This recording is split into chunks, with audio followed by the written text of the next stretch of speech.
don't make us who we are. So I'll dream until I make it real, and all I see is. Here we are again. I feel like I need to have like this big announcement. So okay, let me start this again. Welcome everybody to another awesome episode with Maren and Michelle. And I keep saying manifesting Mondays, mentorship Mondays. But it really is manifestation because all these things are happening. All these like really cool things are happening every week. And I'm so excited because Maren, you're teaching me so much. Because as you talk about different experiences that you're having and these little ideas, and I was just telling you before we started recording, just something else again about the Ghost Radar box, because I know so many people are having fun with it. And I have even more fun with it than I've ever done. So anyway, but so how are you? It's Labor Day today, and for us, our kids go back to school. I thought here in Ontario they went back to school tomorrow because it's always been the day after Labor Day our kids started school, but tomorrow's a PD day. It's a professional Oh, development day. The kids don't go back till Wednesday. I oh just my found that out goodness. this morning, and I'm like, since when does a PD day come after Right. Labor Day weekend? But anyway, so how was your weekend? Has it been good? Oh, it's been really good. We had family in town and we got to spend lots of time with our family, which was so wonderful. So, Good. kind of recovering today. Yeah, yeah, a day, and your kids are already in school. They already Nope, started we school. have Labor Day off as well. All right. Oh, but yeah, they've Oh, gone yeah, back for the year. they've But gone back for the year. Yeah. yeah, but they're off. So like, yeah, I'm so worried they're gonna just bust in my office any minute here. So Well, I guess if they do, they do. It was meant to yeah, be. that's right. So, the mayor and I were talking, and I mean, there's so many good things. Like you guys are leaving some really awesome comments, and thank you for that and for sharing your stories and your thoughts and your experiences and your questions, of course, too. Um, there's one that we're going to focus on that we got a little while ago, and it was on blockages and understanding how do we clear blockages. Well, first of all, what are they? What are blockages? And how do we identify them? What do we do about them? And once we clear them, do they come back? Do we have to deal with them over and over again? How do we get You rid of them scared for me. I'm good? like, do they come back? Oh, please no. No. Well, and okay, so let's start. What's a blockage? Okay, what's a blockage? So a blockage for me, what was that? That's my dog. Oh, There's there's kids ringing the doorbell and he hears the doorbell and he's like has made every video so far and he's never made a sound and now all of a sudden I want to laugh so hard. I thought that was oh you. god. I'm like, what happened? Because I wasn't looking sharp. Okay. Whew. Okay, it's all Oh, the good. kids. It's I all knew good. the kids. See, It's I all good. manifested that. Yeah, I it's all said good. called it. Okay, Okay, it's sorry. okay. I'm gonna see if I lay back down because Yeah, otherwise he'll just scratch yeah. on my And then door the only and thing holding cry down trying is to get back upstairs. in. Yeah. Okay, so what's a blockage? Well, a blockage, my perception and what I've been taught is a blockage is something that is what's energy. So a blockage is a belief, or sometimes the energy that we collect from an experience. It can be in our emotions. It's something that we hold, and most people will hear it in our spiritual community, or holistic community as an energy that's being held within a chakra. And so our chakras are related to our energy body and our emotions, our sometimes uh, mental state, which then turn into blockages within the physical body. So if we have a blockage from something that we've experienced, so for example, let's say I was stabbed in the throat in some other lifetime. We'll say like back in the 1400s, I was riding a horse and I was stabbed in the throat. And in this lifetime, I may have challenges connected to that experience with expressing myself in the throat chakra. So some of that imprint I carried forward into this lifetime. Well, in this lifetime, something that I would then notice would be I might have difficulty speaking up. I might get really nervous when I have to talk about something, or something that makes me scared, might close up my throat chakra. So that's one way a blockage can be experienced. It's coming from another lifetime where we could say, I don't know what it is in this lifetime. I never had anything. I never had anything that went on that would make me feel that way. Now, we can also have that coupled with an experience. So, for example, we could have, I have that experience in the past lifetime, and then in this lifetime, let's say I was in grade school and I spoke up and said something in front of a group of kids or in front of a class, and they laughed at me, and it completely shut me down. And from that point on, I had difficulty expressing myself. So that's how something in a past life can be an undercurrent under something that had occurred in this life in our past. It doesn't have to be that way. So to understand, a blockage can be from anything that we've experienced, anything that we're holding in that is emotional, that is mental, that is a belief, that is something that we were trained into, that is something from society. So it really can be this whole, many different things. A real common one that I find in my healing work is from experiences that people have through relationships, not only romantic relationships, but a lot of family relationships, and that these blockages are carried through from parents and siblings into individuals. And part of that is the belief system or something that they were told over their entire Like a learned blockage. A learned blockage, or like a let's say, for example, there's somebody that this is a very common one, somebody that may have an extremely narcissistic parent, say, and that parent put down that child or made that child feel responsible for their problems. So as that child grows through life, they start to carry that belief system that they're responsible for everybody else, that they're not good enough. So they start to carry a blockage in their throat chakra and in their solar plexus chakra. And let's say that's added with some, we'll put in maybe some security. That child didn't feel safe. Maybe there was this continuous feeling of always coming home, and that parent never knew what mood that parent would be in. And so there could be some physical, maybe physical abuse. There could be some emotional abuse, or both. So that would then be in the root chakra. So that person could be experiencing physically, they could have stomach problems. They could have digestive problems. They could have challenges with being able to hold a job, hold friendships. They could feel like they could never make anyone happy. And so they could continuously have confrontation or unable to keep relationships with people. And and this is the thing, that person would be taking that in personally as there's something wrong with me.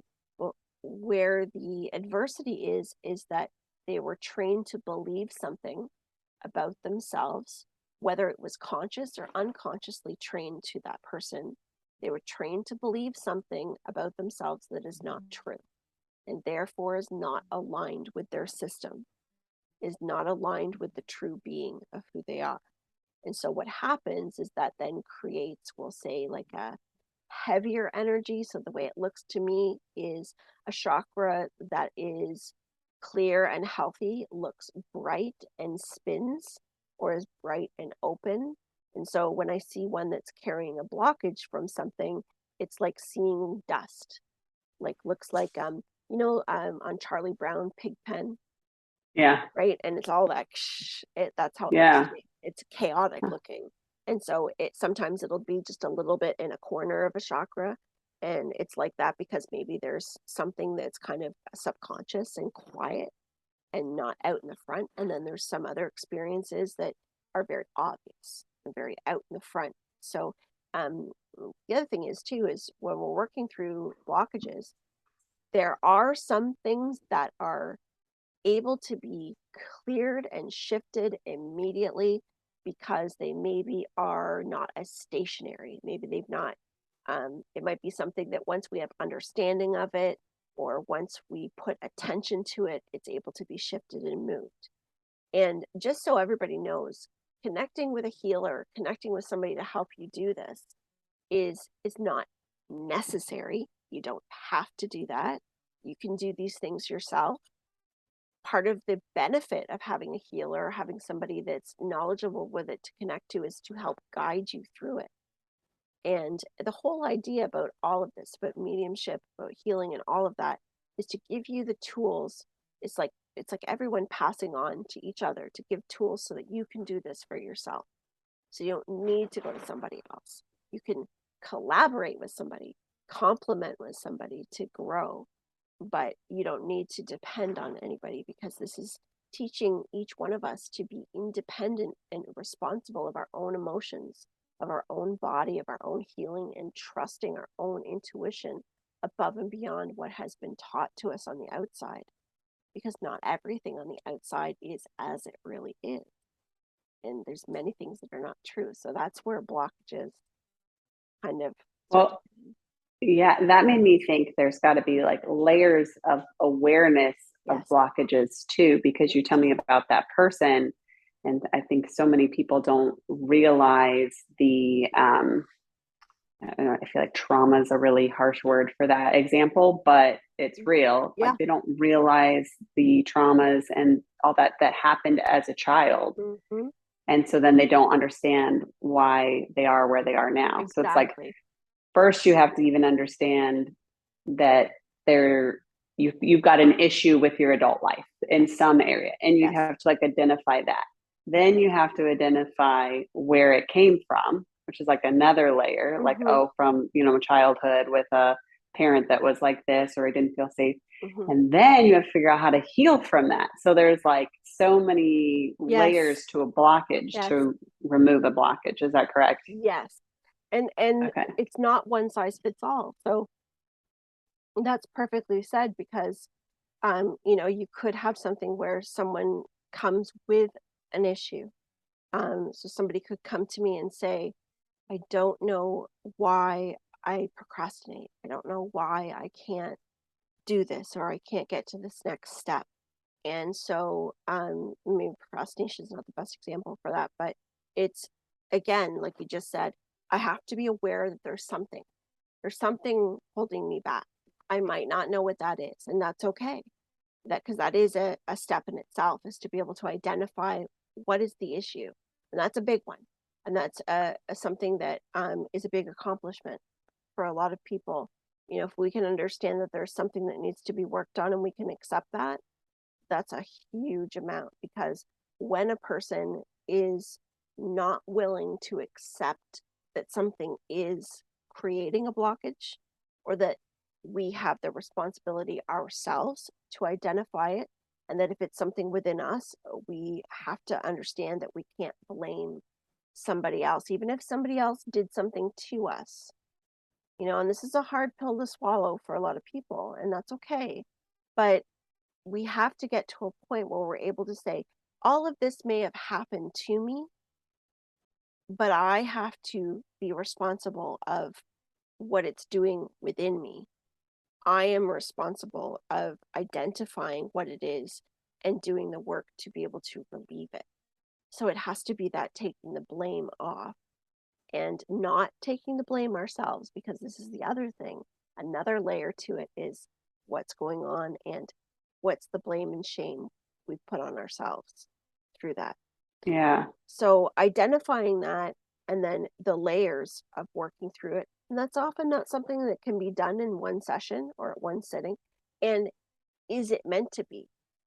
So no, because as we go through the healing process, as we're removing a block, keep in mind, when we remove something, it's replaced with something else.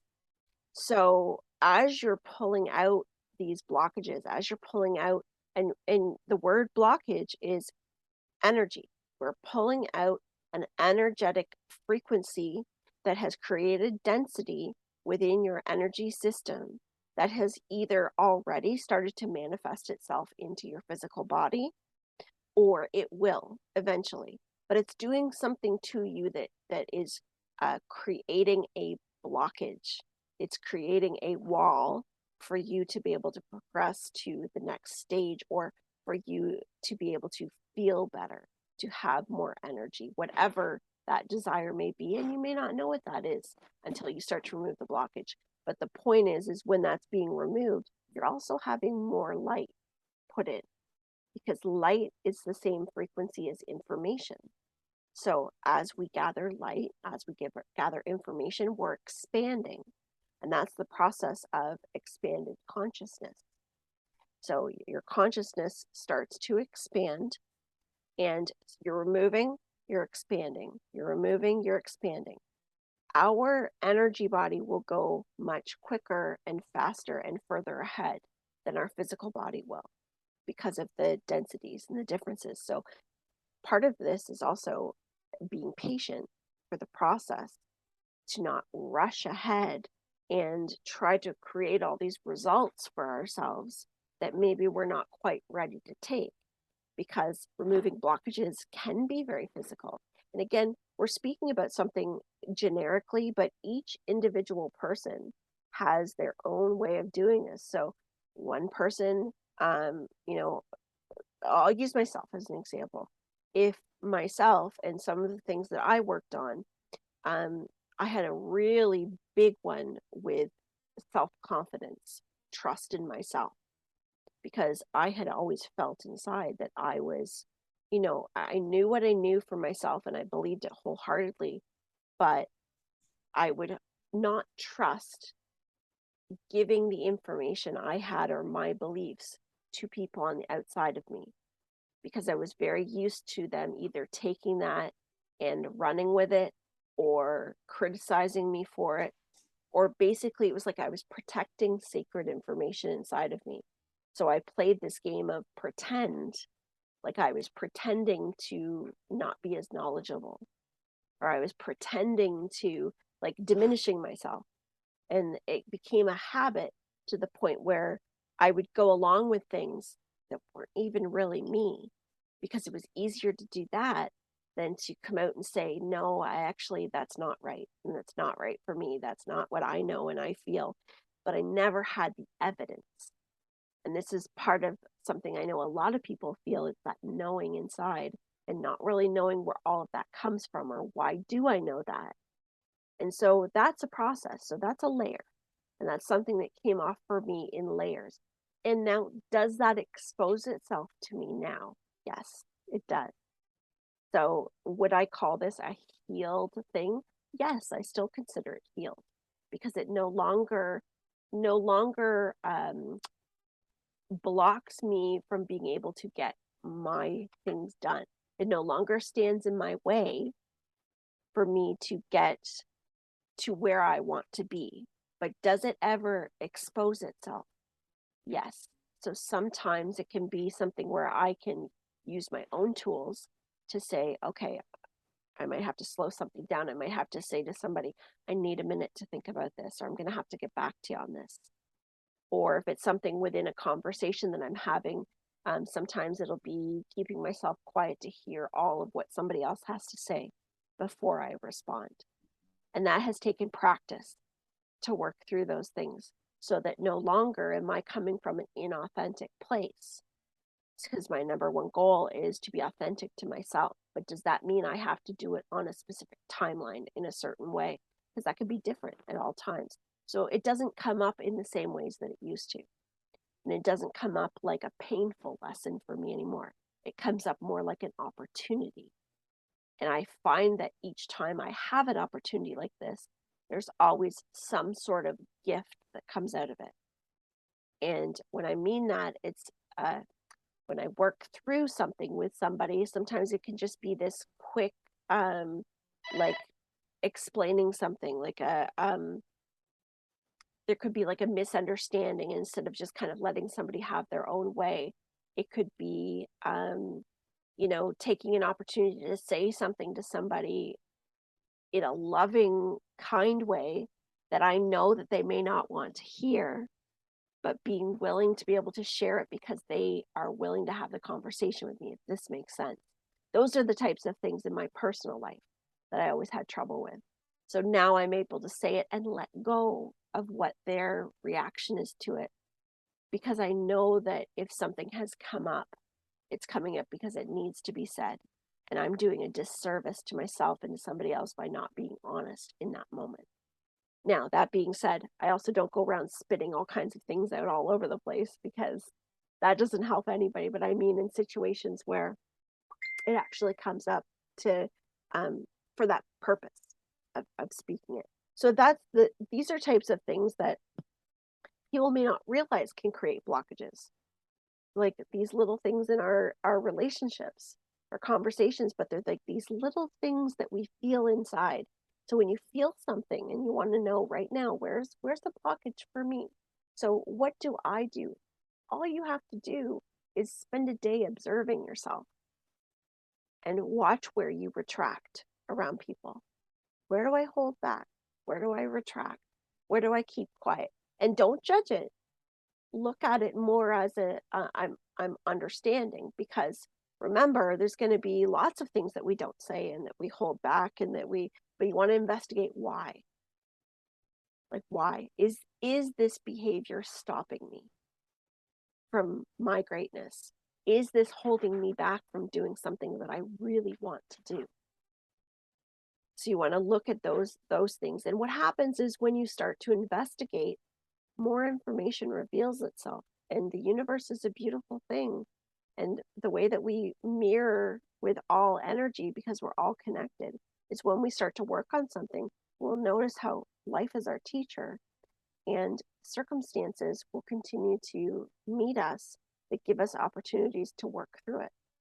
So do we only work through our blockages when we're watching a video like this?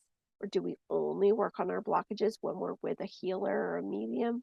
No. We have the opportunity to do this on our own through our entire experience, each and every day.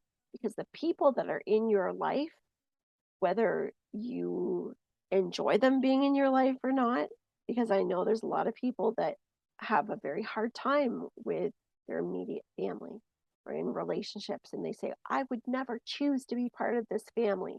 If I had my choice when I come back here on this earth, I will never be part of this family. And there's a lot of people that are in that situation. But what I want to say to that is, remember that the people that are in your life that create that adversity, that create that frustration within you, on a spiritual level, are our greatest teachers, because they help push us and move us to allow us to see something that we either like or we don't like. And it doesn't mean we have to agree and all of a sudden say, thank you for being a jerk to me, and thank you for being difficult. But on another level, thank you, because that difficulty allows me to see something within myself that I have the ability to be able to decide how I want to operate with it, how I want to respond, how I want to work through it. So blockages are, they're ongoing. There are many things that we work through that never resurface again, and some things that do. Some things resurface as a cycle, and they resurface to give us the opportunity to show us how far we've come. It'll pop back up and we say, oh yeah, I remember this. I thought I'd never see this again. I thought I'd never go through this again. But it's like, well, what tools have I learned since then? How different am I since that happened? How non-afraid am I to deal with this?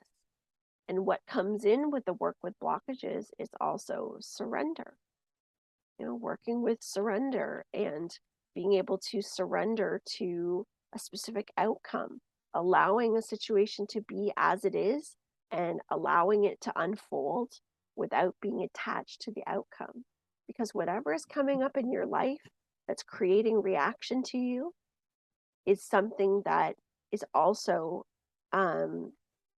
you've got a belief there that is not in alignment with your truth, with your higher self.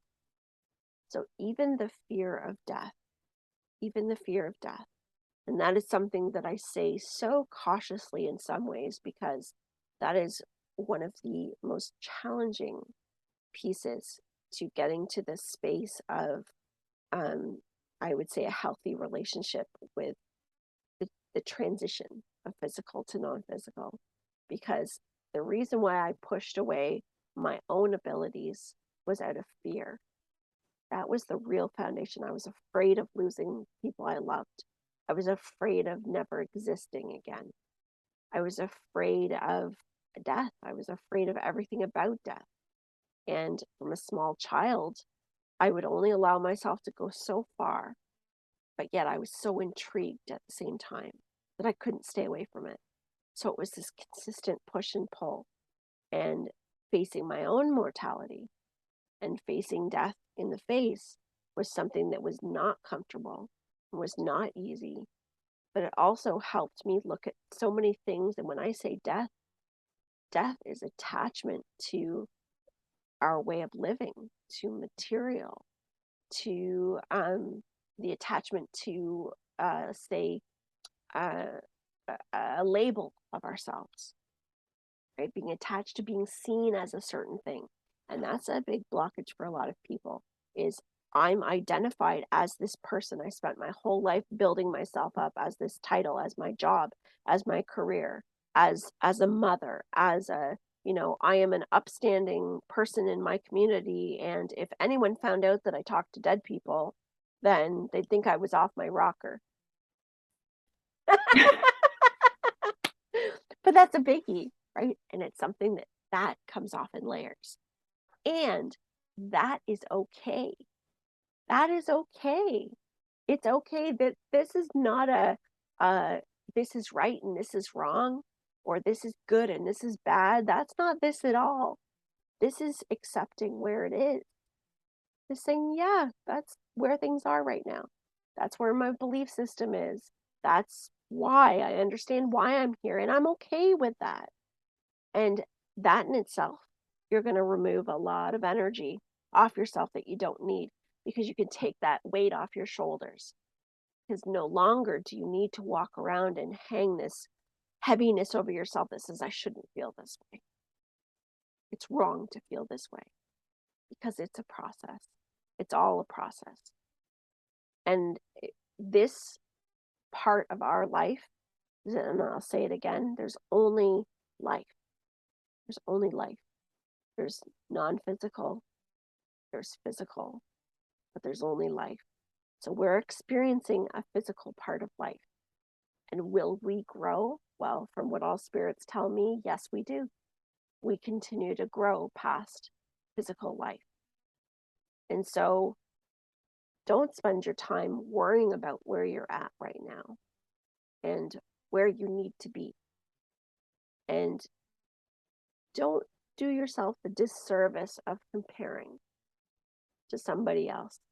Because when you watch somebody else, or when you listen to somebody else, you are perceiving from your own consciousness of where you're at. And that may not be exactly accurate, because how can you possibly know everything that goes on with another person, no matter how much they tell you? You just can't. And you can't compare yourself to somebody else, because we're not built that way. We don't experience things exactly the same. That's why we came here, was to have an individually focused experience, because we do have connected energy and the ability past our individual experience and physicality to be able to view expanded consciousness, unity consciousness. So being here gives us this beautiful experience of having the individual. I feel separate. I'm having this morning, my coffee, my walk, my view of this, my opinions, my feelings. That's beautiful to have all of that. So rather than say, I don't compare myself to someone on the outside, how about I want to look at what doesn't feel right within me?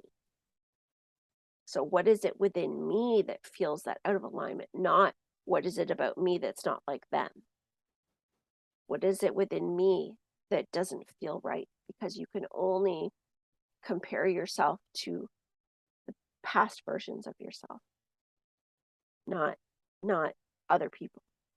So you want to look at your beliefs, your experiences, and work within it in that way, because that's where you're going to get the best results. And there is a gift every time you do this. And this is the beautiful part about expansion and the joy about working through our own stuff and working on our emotional intelligence and our bodies and everything, because there are gifts that money can't buy. There are gifts that are not monetarily attached in any way, shape, or form.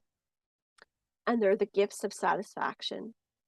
They're the gifts of fulfillment, the gifts of peace, the gifts of freedom. What a gift it is if you've ever experienced anxiety, if you've ever lived in daily bouts of anxiety, to be able to walk through a day and just feel the natural up and down flows of a day, not as being in it and being pulled around all over the place, but to just flow with life. Because life is not a high vibration, euphoric, I'm always going to be up here and positive and good. Life is life. It is variations of experiences and emotions. And our personal job is to be able to flow with the life that we're creating and the experiences outside of our control to the best of our ability. And it's our flow. So what's comfortable for me? So the way that I live my life, the way that I do my experiences, the way that I choose to manifest and react and everything are my choices. And I know they're my choices and I do them on purpose. And that's the difference between me today and me 10 years ago. And because of that, I create experiences that are universally more aligned with myself. And that's a huge gift, because then we start to really see the richness in ourselves as creators. And so blockages are really moving out a lot of things that are not ours. You know, they're coming from other places, but they're there with a purpose. But it allows us to get to know ourselves better. But because we are still experiencing life and we still have things that may come up, we have to also understand that we're still human. So we're still, we're freezing up again. We're freezing up. Can you all still hear me? I hear you. Oh, there we go. Okay, good. I was like, I couldn't see and hear you. So yeah, so that's pretty much it. So that made me think of a few things while you were going. I literally felt like you were talking straight to me. So I was like, I can't interrupt her. Like, I just want to hear more. But it did make me think of a few things. It made me think about like blockages that I've had in my life. And that whole like talking. Well, first of all, I was the type of person, still kind of am, I'm not gonna lie, I just walk that straight path. I don't do any, I don't put a toe in any, like, risky anything. Like my mom was like, I did such a good job raising you guys. And I was like, you got so lucky, because I was the kid that if the teacher left the room, I sat in the desk the entire time because I didn't want to be caught, like, out of my desk, And so I've just always just, never tried to raise any, I don't know what the word would be, like just any chaos, anything. And to the point, where I did not speak up for myself. And like a few years before my awakening, it's funny, I like woke up one morning and I was like, I think I need to start speaking up. Like, I think this is a problem in my life. Like, I don't speak up for myself. And so random, this is so random, but there was like this Facebook post about like disposable contacts and I wear disposable contacts. And everybody on the post was like, that's so bad for the environment. That's so, like wasteful. Who would ever do that? Why did they ever? And I don't know why like this. It got so negative about disposable contacts. But anyways, and I was like, I think this is going to be my time. I'm gonna practice speaking up for myself because like what I'm gonna make people mad about disposable contacts. So but it was so hard. I remember my husband was like, why are you spending so long on Facebook? I was like, I'm writing a post and it means a lot to me. Okay. And, but anyways, I have, like allergies and like, I can only wear disposable contacts like daily, like you throw them away every day, disposable contacts. And so I wrote and I just kind of was like, hey, you never know. Like I have a condition. I can only wear disposable contacts. It's like, I can't do anything else. So, I don't know how I worded it, but I think I was very diplomatic. And I was like, afterwards, I'm so proud of myself. Yeah. Because, I spoke up about disposable contacts. Yeah. And, but now I like think about that and how painful that was. And I remember like feeling like my throat was like getting tight as I was typing.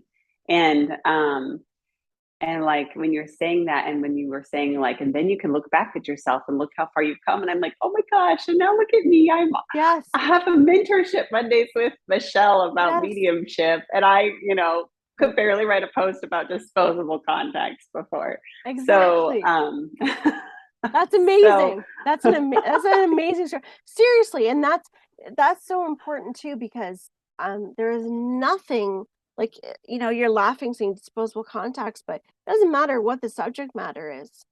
When you can express almost like yourself, practice. Like I just, put a toe out there. Yes.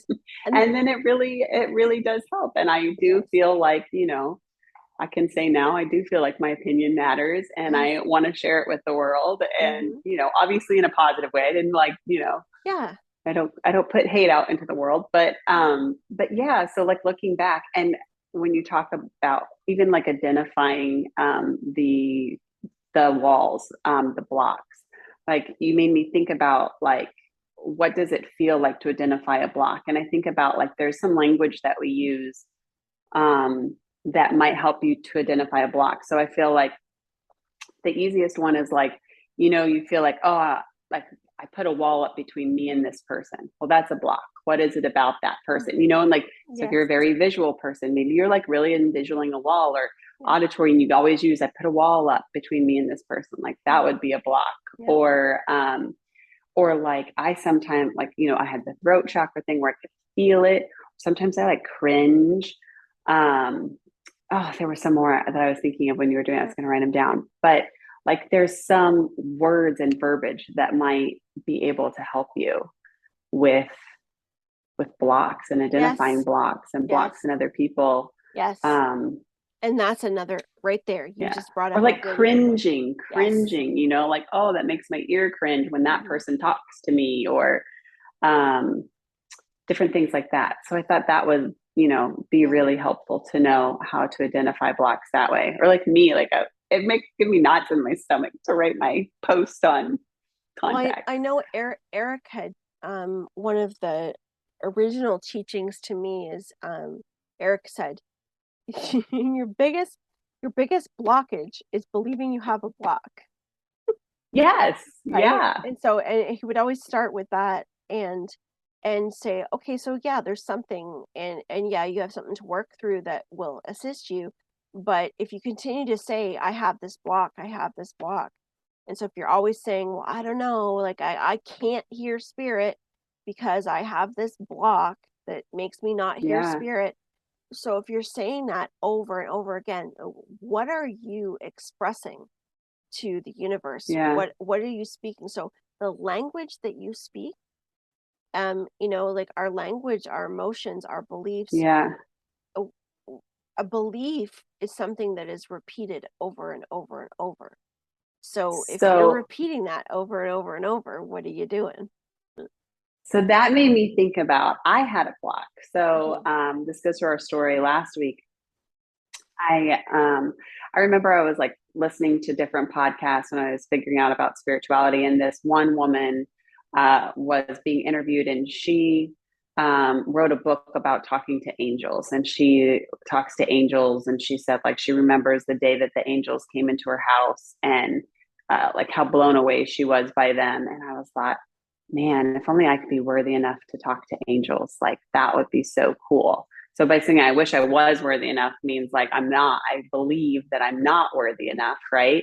And so which goes to the whole belief of like I'm not a good enough medium to be able to do this, which is definitely a block. And so I had that block. I was like, oh, they're not gonna come to my house, like I'm not good enough yet, like, oh, I can only see spirits, there's no way I can see angels. And so then I started getting all these spirits that needed help getting crossed over. And you said, if you ever need help, just call on Archangel Michael. And so I was like, oh, okay, like, well, he's not going to come because, you know, I'm not good enough, but thank you. And so I was crossing people over. And then there was that one time where I kind of got a little panicked by the feelings I was feeling when I was crossing them over. And I called on Archangel Michael, and like immediately, poof, the person got crossed over. And so then I was like, oh, that was like really easy. I'm just going to call on Archangel Michael. And then I was like, but I still, like that was going on, but I still had this belief that I could not contact angels or talk to angels. And then one day I was like, wait a minute, they come and help me when I cross over spirits. So why wouldn't they be able to talk to me? Like, you know, my belief is wrong. And so then that changed my belief. And then that's when I asked Archangel Michael if I could if he could just come, and I just wanted to feel what he felt like, and he came right away. And then, you know, a few weeks later, a month later, whenever that was, then it was Metatron. And so once my belief changed, then it started coming through. So yeah, definite. Yeah. Your beliefs can cause your blocks. And a lot of times the belief systems could be like, you may have done all kinds of work in like you know, working on yourself, and you're like, why is this not happening? Why is this not happening? And it can honestly be the belief system itself that is the tipping point. And when you work with that belief system, then everything starts to shift.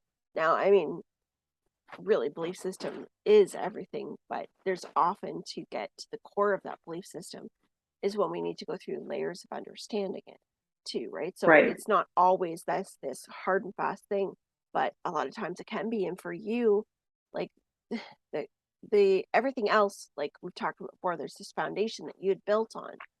So with all that foundational work, it was the understanding and the, wait a minute here, I am worthy, and I am like, why wouldn't they come to me? Why wouldn't they? Why wouldn't they be here? Right? Oh, we blocked again. We blocked energy because we have a rainstorm here in Ontario today. It's pausing. A dramatic pause. There you go. You're back. Just a dramatic pause. Okay. Just a dramatic pause. It's just the rain. I don't even know if anybody can hear me because I talked through the whole thing. I know it's paused, so I started singing. I can. You did just now? No, before. Okay, because I was like, I did not hear any singing, but I feel like I heard you talking. Okay. Yeah, I was. I think I can hear you. Yeah. So, where were we? Yeah, I was. I don't even know. That was dramatic pausing. Yeah. It was dramatic pausing. So, okay. So let me ask you this. So, anything else happened this week though that you'd like to share with the class? I don't know. I don't know anything related to what we're talking about. I just have that one. I have two random stories that are just super random that I don't know. Like, well, okay. I'll tell my first one. Okay. So I feel like this is a dream interpretation. So one is I was having a dream that I was talking to a fly, and it was like buzzing around and landing on different things. It was as it was talking to me. And it was telling me like things like your spirit guides tell you, like very big concepts. I felt I trusted it. I respected it. It was, like we had a really good relationship. I was very thankful for it to come and like share I don't remember, of course, what it was telling me, but I just remember the feeling of like admiration, respect, whatever. But it was like fly. It would tell me something, then it would fly, and land, and then fly, and then land. And so I'm like feeling trust, admiration, respect. And then all of a sudden I was like, wait a minute. Does this mean it's pooping every time it lands when it's talking to me? And like, it was like that switch of like emotion of like trust, admiration, everything's great. I'm learning about the world, to then like, are you pooping? Like that, that side thought is what made me wake up and remember what was happening. And so then I was like, oh, it's just a dream, whatever. And then I was drinking my coffee and inside, and a fly flew into my coffee and landed on the inside wall of my coffee. Never, ever, ever has that ever happened before, ever, even outside. And I was like, oh my gosh, is it from that dream? And so then I Googled flies, and they mean like sudden change. So I'm like, I don't know what's going to happen around here. So I don't know. So that was just like really interesting. Like, It is I interesting. feel, isn't that really interesting? Like, I feel like it wasn't a dream, because when I have like these random side thoughts within a dream, that's when I feel like, it's like my subconscious is taking in all the information, raising my vibrations. And all of a sudden my conscious self is like, wait a minute, what's happening? Yeah, no, that's really interesting because we have such different layers to our experiences when we sleep, because we do, and it's multi-layered. So we have a tendency, because we experience life linear, like our human life, we experience that linear process. So we almost consider our sleep time is linear as well. Like, I dreamt and then this happened, then this happened. But it's often been explained to me that it's as multi-layered as the timelines are. And so there can be different versions of our experience. Sometimes we're experiencing something that, say, the collective would see. We can be experiencing other lifetimes. And of course, we're being communicated with. We're being taught. And am I frozen again? I'm frozen. You're there, you're unfrozen now. Good. So we can be experiencing, so I was saying like other lifetimes, we can be experiencing communication with our guides, however that teaching comes in. And that was a teaching, is what you were getting there. That was definitely teaching, and that was very real. And there's a bit of a metaphor to that, and it had to do with perception. It's interesting that what we were talking about today with blockages and everything, but it's perception, and there is change, and it's like your perception is the change.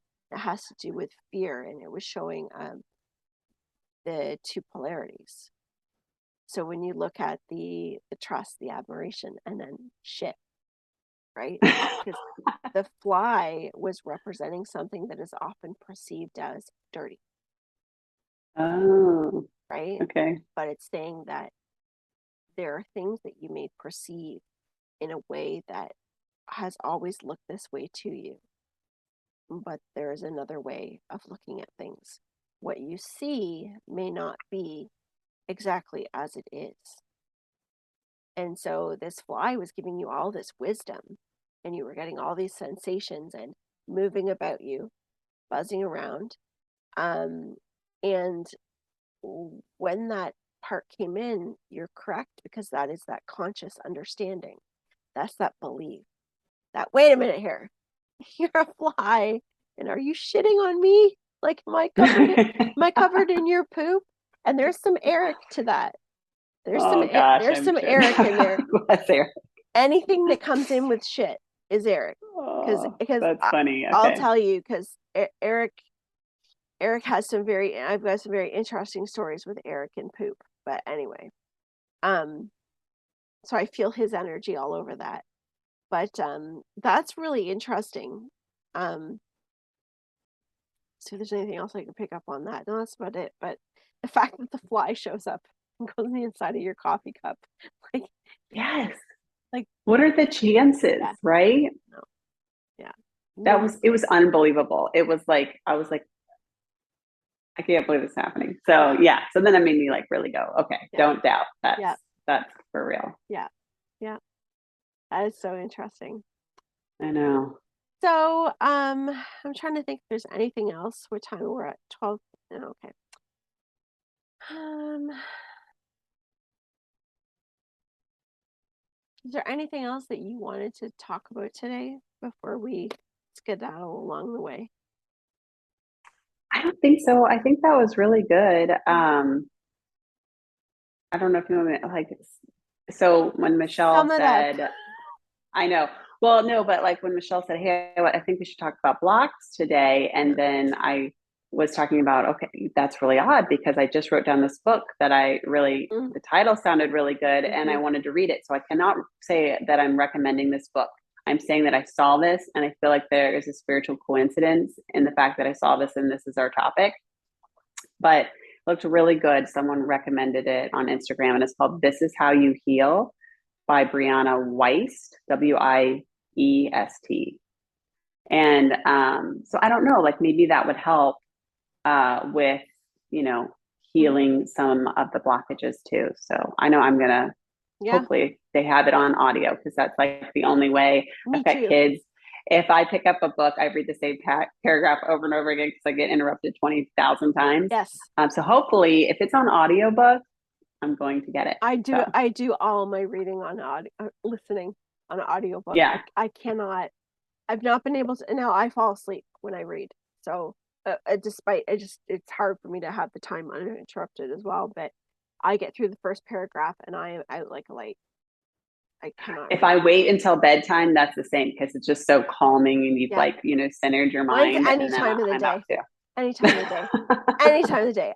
My kids laugh because my daughter asked me if I'm narcoleptic, right? Because she's like, I have never seen anybody. It's my oldest daughter. She's like, I've never seen anybody be able to fall asleep as quickly and anywhere that you can.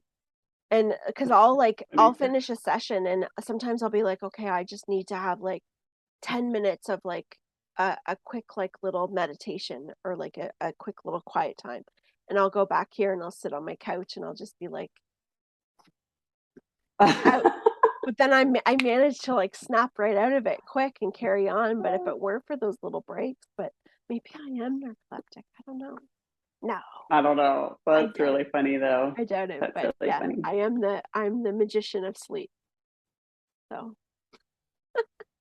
anyway, well, guys and Maren, of course, happy Labor Day. And for all those of you whose kids are starting school, like our Ontario kids, good luck to you. In Yeah, good luck to your kids. Yes.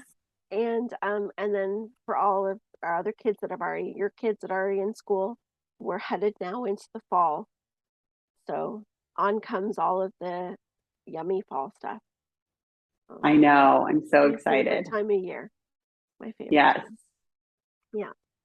So enjoy the rest of your day today. And you guys Thank too, you. You too. enjoy the rest of your day. And we will see you next time on the Same Bat Time, Same Bat channel. Bye. Bye. And this is where I hit stop recording.